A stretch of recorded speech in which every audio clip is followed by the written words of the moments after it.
Hello guys! Hello! Pisces.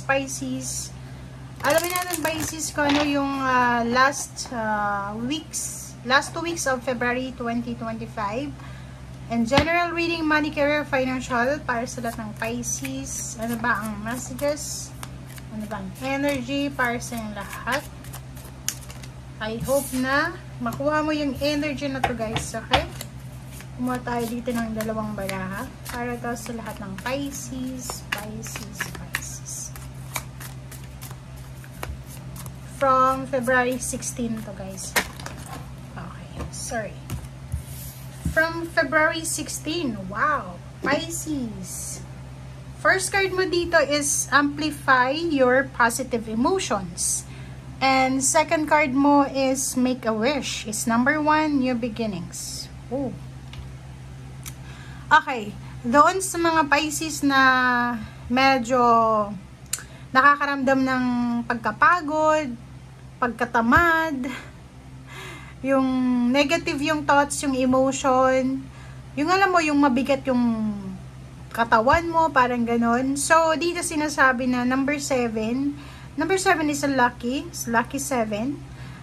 Amplify your positive emotion. So, kailangan natin na mas bigyan ng pansin, mas palawigin natin, okay? Mas doblehin natin yung positivity sa buhay natin, okay? So, kung nakakaranas ka ng negativity, kailangan mong ma-overcome to ngayong last 2 weeks of February 2025. Kailangan mong iwaksi, 'di ba? Yung negativity, and kailangan nating doblehin yung positive. Okay? Make a wish then. Okay? So, second card mo dito is make a wish. So, binibigyan ka ng ating universe sa last 2 weeks of February na to na makapag-wish, makapag-manifest. Okay? So, alam mo na kung ano yung mga wishes mo. Ang wishes na to is sinasabi na number 1 is new beginnings, is fertility. Sinasabi dyan na kung ano man ang mga wishes mo, ay posibleng magdadala to sa'yo ng pagbabago. Sorry guys. Magdadala to sa'yo ng sobrang pagbabago sa buhay mo. Financial, emotional, spiritual, or lahat ng kailangan mo. Okay.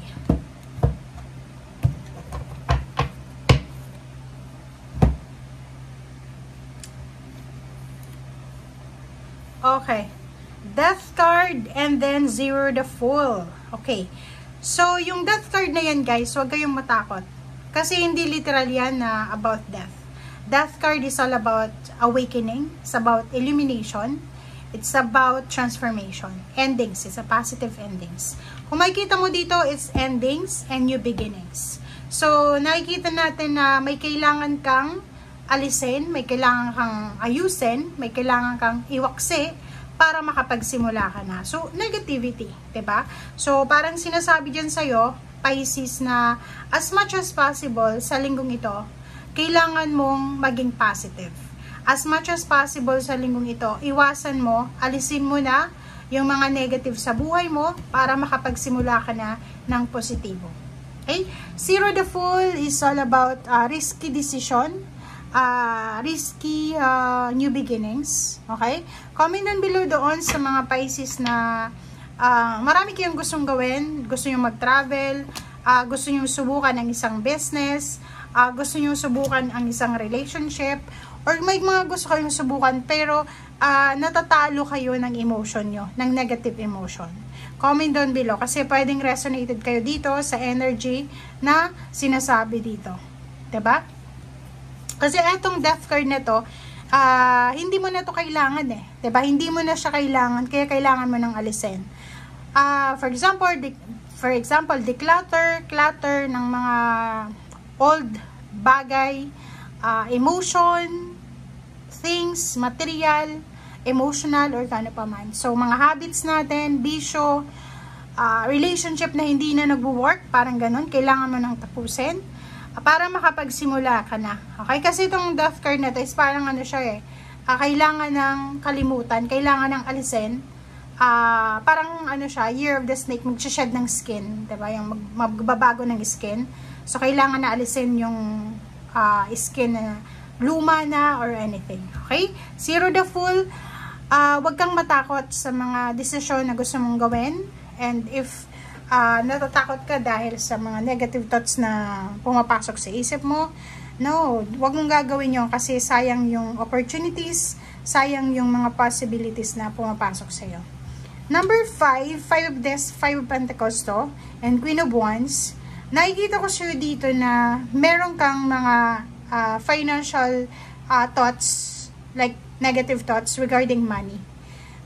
Hindi ka nag-iisa dito sa mundo na ganyan. Hindi lang Pisces maraming tao, maraming zodiac signs ang namumroblema siguro sa pera para sa future. Hindi yung kasalukuyan to guys Yung 5 of This na to is tungkol to sa future, hindi to sa ngayon. Ang kinakatakutan ng iba sa inyo is ano ba ang mangyayari sa usaping financial sa mga susunod na taon. Dahil sa dami-daming mga news ngayon, dami-daming mga information, hindi mo alam kung fake ba yon or ganito ganyan. So medyo yung ibang Pisces dito, magkakaroon sila ng worries, regrets regarding money. Okay? But nandito yung Queen of Wands. Yung Queen of Wands is all about confidence, all about freedom, it's all about change, it's all about success, 'di ba? So sinasabi sa iyo na lahat ng mga restrictions, financial restrictions, places, relationship, mindset, goals na yan ay posibleng mapagtatagumpayan mo yan. Okay? Makukuha mo yung freedom na yan. Makukuha by the end of the month or by the end of this month of February, magiging sobrang free ka sa lahat ng decision making mo. Okay? Okay, next is 3 of Discs and 5 of Wands. Nakikita ko sa'yo dito, comment down below kasi yung 3 of this dito is all about partnership collaboration. So, kung isa kang Pisces na involved ka sa isang association, community, like meron kang kapartner, business partner, kasi all about money to business partner, or kung meron kang isang tao, 3, 5 na kapartner sa trabaho, mag-iingat ka kasi pwede kang magkaroon ng hindi pagkakunawaan sa kanila. Pwedeng merong hindi kayo pagkakasunduan dahil sa mga tali ng mga income or ganito ganyan, revenue. So, kung may business ka, nakikita ko sir dito na posibleng magkaroon kayo ng misunderstanding or pagtatalo ng iyong kasosyo. Kung may kasosyo ka lang. But, nandito yung 8 of Cups, sinasabi ng barahan na if ever lang may ganong sitwasyon ka sa linggong ito, maging matalino ka na i-abandon na yung situation, 'di ba?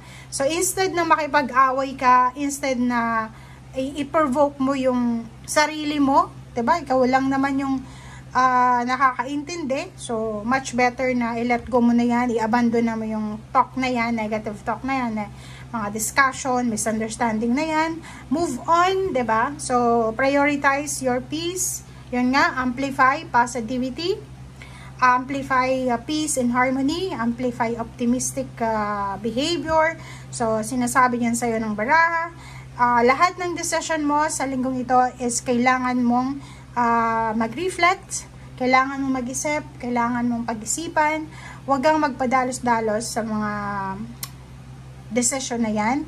Money, relationship, wag kang makikipag-away sa linggong ito. Hindi worth ng time and energy mo yan Mapapagod ka, maiinis ka, madedrain ka, ma-wasted yung energy mo, sayang.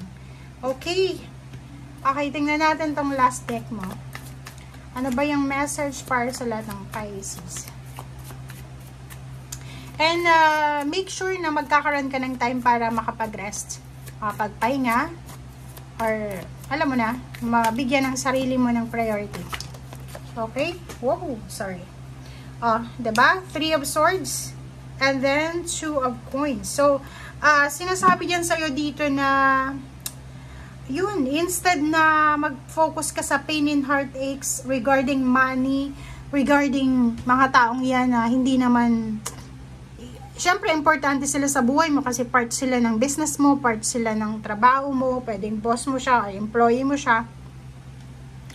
But sinasabi sa'yo dito ng 3 of Swords na hindi siya worth ng energy mo. And 2 of Coins, doon ka lang mag-focus. Huwag kang mag-focus sa pain and heartaches mo. Huwag kang mag-focus sa emotion mo this week. Focus ka dito sa pera, sa pagbabalanse. Trabaho, doon ka mag-focus. Mag-focus ka sa diskarte mo sa linggong ito. Huwag kang magbibigay ng oras dito Ito yan Sobrang negative niyan Okay? Amplify positive. Amplify positive emotion. Doon lang tayo sa positive. Okay? Thank you guys. Bye!